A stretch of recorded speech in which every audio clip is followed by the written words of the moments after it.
What's going on, guys? I'm Dan, this is Scent Waters, and finally I'm doing this tag. 12 fragrances, one for each month. Like to hear my choices? Stay right there.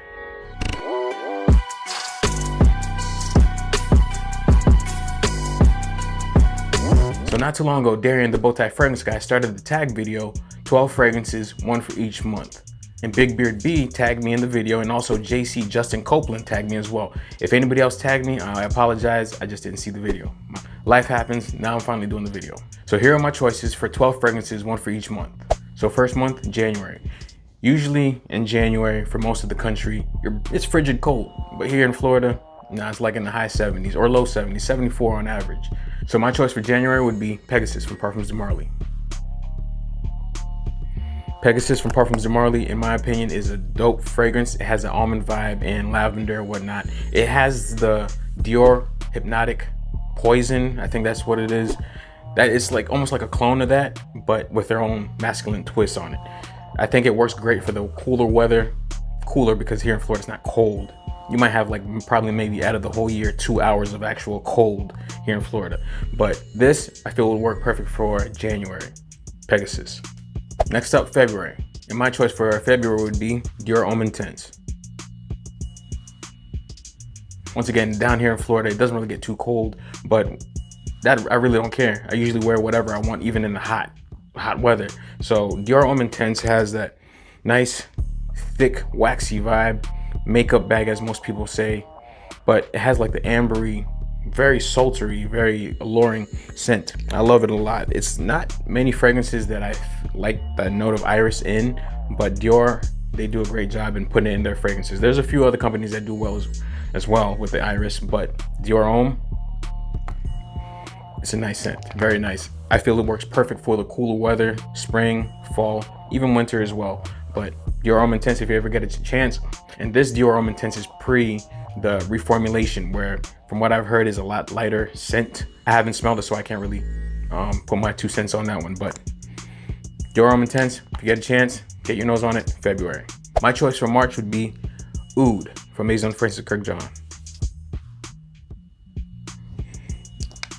Oud is not a very pleasant fragrance, especially the more raw material, the more challenging ones. But when it comes to Oud from MFK, it is one of the more people-pleasing ouds. This Oud from MFK is a lot more wearable, just like it falls in the realm of Tom Ford Oud Wood.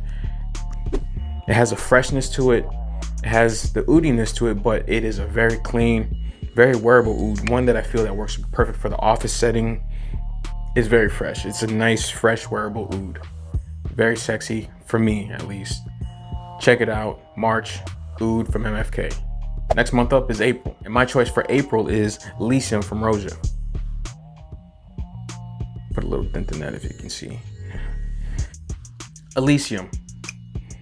It has a nice freshness to it. It has, as some people say, like a Skittle vibe, but it also has a pepperiness to it that gives it a little bit of a backbone, in my opinion. It's kind of compared to a Ventus, like a Ventus-like vibe, but by no means is this a clone. In my opinion, I don't think it smells like a Ventus, but that's what people have said. So just to give you the realm that it goes in, this is a nice blue-esque type fragrance, but a little bit more spices. Very good, very people-pleasing. The problem that I have with it is that it doesn't last that long, at least on me. The clones have worked better for me, but it's still a great scent altogether. Elysium for April, check it out.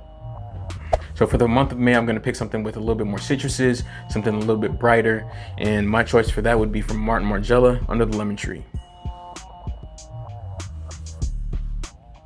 For me, Under the Lemon Tree was Love at First Sniff. It's a fragrance that has a lot of citruses, but no lemon in it, misleading to me at least, but it has also a relaxing vibe to it of tea. And this fragrance, I feel, is a good all-around hot weather fragrance that you will not go wrong by wearing. For me, Under the Lemon Tree is a perfect scent for the hot weather, especially in the high 80s, low 90s. It works perfect. I think even in hotter temperature, this would work even just as great. So check this out, Maison Martin Margiela, Under the Lemon Tree. So for the month of June, we're still in the higher 80s and lower 90s, on averaging like 93 degrees. My choice for June would be Creed Millésime Imperial. Like most people describe this fragrance as a salted watermelon. That's the vibe I get as well. I don't think there's any note of watermelon per se in it. I could be completely wrong, but you do get that vibe. It's perfect for the hot weather, very refreshing, has a slight sweetness of the watermelon or whatever fruit notes they use to give it that watermelon vibe, and the saltiness in the background. It's a very nice scent. I enjoy it. Try it out, Millesime Imperial. For the month of July, I'm gonna pick something fresh and a little bit watery with a slight rose in it, and this one's called Acquadigio Essenza. For Acquadigio Essenza, it has that original DNA of Acquadigio, the OG, but it also has more of a watery aspect to it and the rose, slight rose in it. It's a nice, fresh, spicy take to it. Watery, spicy, rose.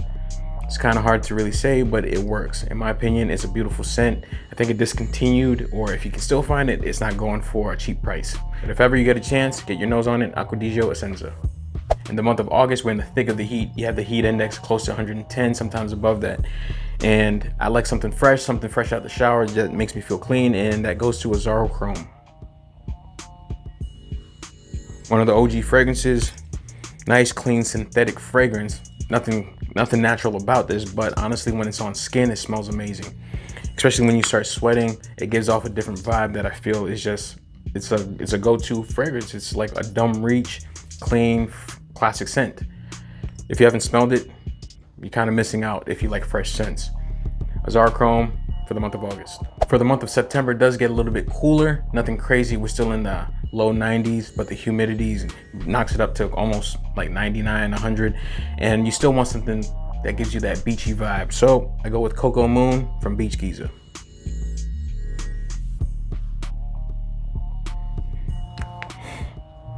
Cocoa Moon. Man, it is a very nice, potent coconut fragrance. I think it has, I don't know if it has pineapple, but it has like that pina colada coconut vibe. Very rich fragrance. Don't let it fool you. Just 1 or 2 sprays, maybe even 3 if you're getting kind of froggy with it. This is a beast fragrance. It lasts all day, projects like a beast. It is actually one of my most complimented fragrances in one day fragrance. I mean, I can tell you the number, but you'll never believe it. Even I don't believe it when I hear other people say it, but it actually happens. And I'm not gonna say the number because it's just one of those numbers that no one's ever gonna believe. So Cocoa Moon, get your nose on it. September, Cocoa Moon. For the month of October, it gets a little bit cooler. 85 degrees on average is what they say, but it usually feels like around 95 degrees. I still want something to push off, something with good staying power, and my choice is Hasavat from Nishane. In my opinion, the comparison of Hasavat and Aventus, yeah, it's warranted, but in my opinion, this one has a deeper, richer, more grown-up vibe to it. The oak moss, the pineapple, it has such a richness to it. I've put a good dent in this one for the 50 ml, but I think my next bottle is definitely gonna be the 100 ml, no doubt. Hasavat, get your nose on it. Perfect for October and almost all season, in my opinion. Hasavat, boom. In the month of November, the leaves have changed. The temperature kind of dropped a little bit. It's like around average 85, close to 90 degrees. Sometimes you get the 80s. The fragrance that I would like to wear all through November, especially the fall season, goes to Creation E, Roja.